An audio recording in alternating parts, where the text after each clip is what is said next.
odeeffannoon naannoo Wallaggaati boo akka agarsiisutti fakkeenyaaf naannoo Tongootti helikooppitariitu deddeebi'a. Mi'a deddeebisuu reeshina guuruutti helikooppitariitu deddeebi'a kan jedhu uummanni irra deddeebi'eetu kaasa. Egaa kanaan dura kan dhageenye kan beennu isaanis kan kileemii godhanii ribeliidha yookaan immoo humna fincilaati shaneen yookaan immoo shaneen ABO Asmaraa jechuudha.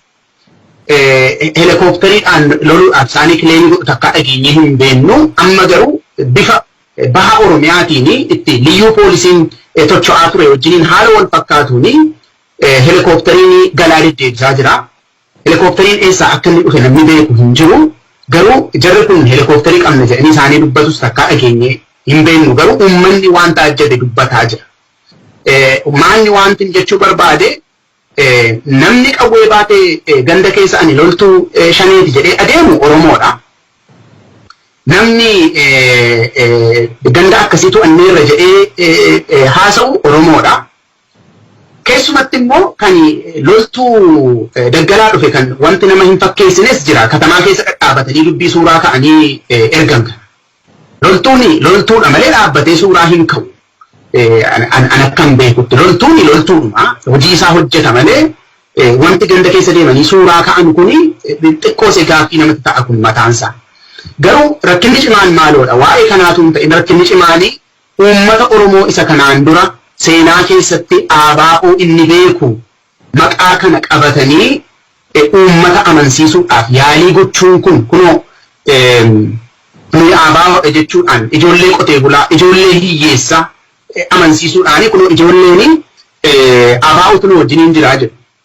Abbaan piroojeektii kanaa garuu ifa ba'aa deemaa jira. Ifa ba'aa deemaa jira akka koo. Maaliif yeroo isaatu ga'e waan ta'e uummata hiraarsuun gam tokkoon helikooppitariidhaan gargaaramaa gam tokkoon immoo nuyi ABOdha jedhanii hiyyeessa fakkaatanii daggalaa ba'anii uummataa wajjin akka wal qabachaa gam tokkoon immoo magaalaa keessatti nama ajjeesisaa wanti kun ifa ba'aa deemaa jira jechuudha. Kanaaf dubbatamuun isaa yeroodha. Uummanni keenya sirriitti kana qulqulleessee beekuutu irra jira. Namni qawwee baatu Oromoodha eeyye. Kan kooti jedhee kan dubbate Oromoodha. Ownershiippii kan itti gaafate Oromoodha eeyye. Shanee kan jedhamu Oromoodha kan ownershiippii loltuun qaba jedhee kan haasa'aa jiru jechuudha. Abbaan piroojeektii kanaa garuu wanta dhossaa hin qabne wayyaanedha. Akkamittiin wal arganii kana walii wajjiniin hojjetaa jiru? Maaliif kan hojjetaa jiru? Warra hojjetaa jiru dhiibu. Projektiin kun garuu projektiin uummata Oromoo du'aa ba'e yeroo inni tasgabbaa'uudhaaf ga'etti tasgabbii dhoowwachuun ijoollee hiyyeessaa yeroo isin boqonnaa geessitti boqonnaa dhoowwachuun safara keessa deeman maqaa Oromoo garaaraasuun hojii wayyaanii. Kanaafi uummanni keenya isa kana qulqulleessee beekee wanta ofii isaatii irratti hirkatee amma ga'e kana. Maaliif uummanni Oromoo qawwee tokko seeniti kan wayyaanii ofirraa dhiibee arge. Qawwee tokko seeniti hin agarreen dhageenyen. Ijoolleen Oromoo lapheesee adda seera saasatti kennite wayyaanii wajjiniin kallattiidhaan fuullaan walitti baateeti kan iseen wayyaanii ofirraa ariite. Maleessaa namni dhufee bira dhaabbatee lole hin jiru yeroo ijoolleen Oromoo rasaasaan dhumaa jiru.